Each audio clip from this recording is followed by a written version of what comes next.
नमस्कार दोस्तों, चलो जानते हैं एकादशी का व्रत क्यों रखा जाता है। रमा एकादशी सिर्फ व्रत नहीं बल्कि आस्था और भक्ति का पर्व है। इस दिन विष्णु लक्ष्मी की कृपा से सिर्फ मनोकामनाएं पूरी नहीं होती बल्कि जीवन में सकारात्मक और सुख शांति का भी संचार होता है।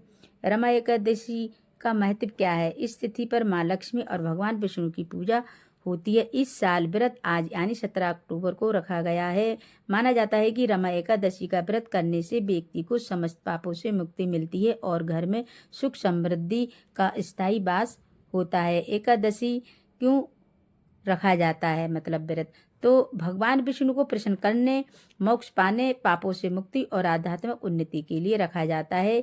ये व्रत भक्ति और चेतना को जागृत करता है, सुख समृद्धि लाता है और मृत्यु के बाद मोक्ष प्रदान करने में मदद करता है। ये व्रतों का राजा माना जाता है और इसे नियम से करने पर कई जन्मों के पाप नष्ट हो जाते हैं। रमा एकादशी के दिन हमें क्या खाना चाहिए।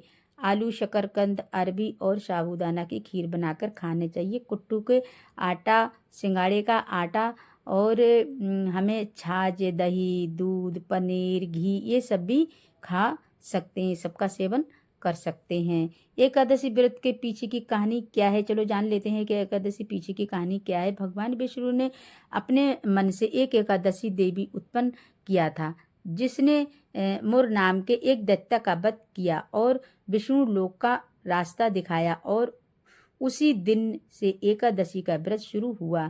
ये व्रत भगवान विष्णु की पूजा और सभी प्रकार के पापों से मुक्ति पाने के लिए किया जाता है।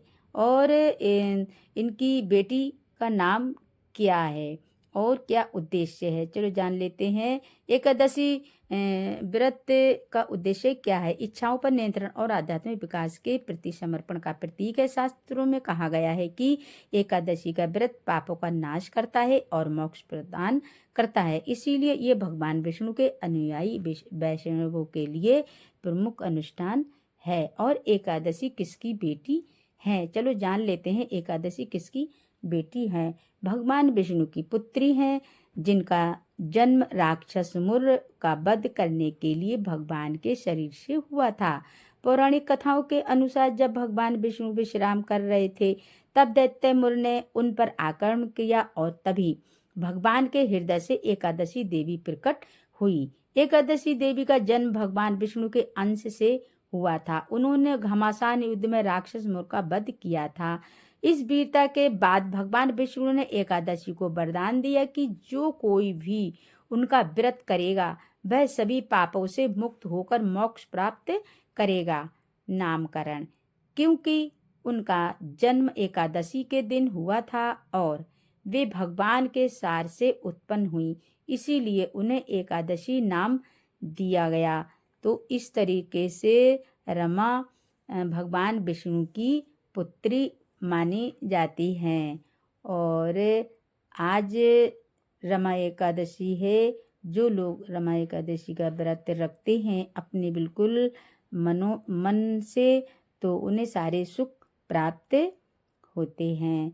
चलो उन्नति कैसे हुई पूरी कहानी के बारे में थोड़ा सा बताती हूँ कि एक समय की बात है। मुर नाम का एक दैत्य स्वर्गलोक में आतंक मचा रहा था और सभी देवियों को सता रहा था।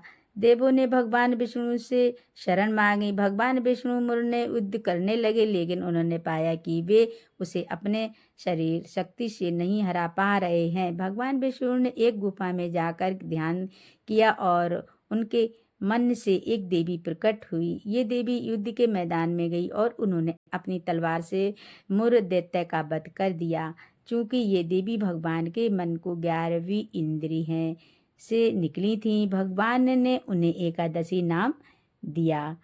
इस व्रत जो इस प्रकार जिस दिन ये देवी उत्पन्न हुई हैं वह एकादशी कहलाई हैं। इस दिन व्रत रखने वाले मनुष्य के सारे पाप नष्ट हो जाते हैं और उसे विष्णु लोक प्राप्त होता है। इस तरीके से ये वाली कहानी है रमा एकादशी की।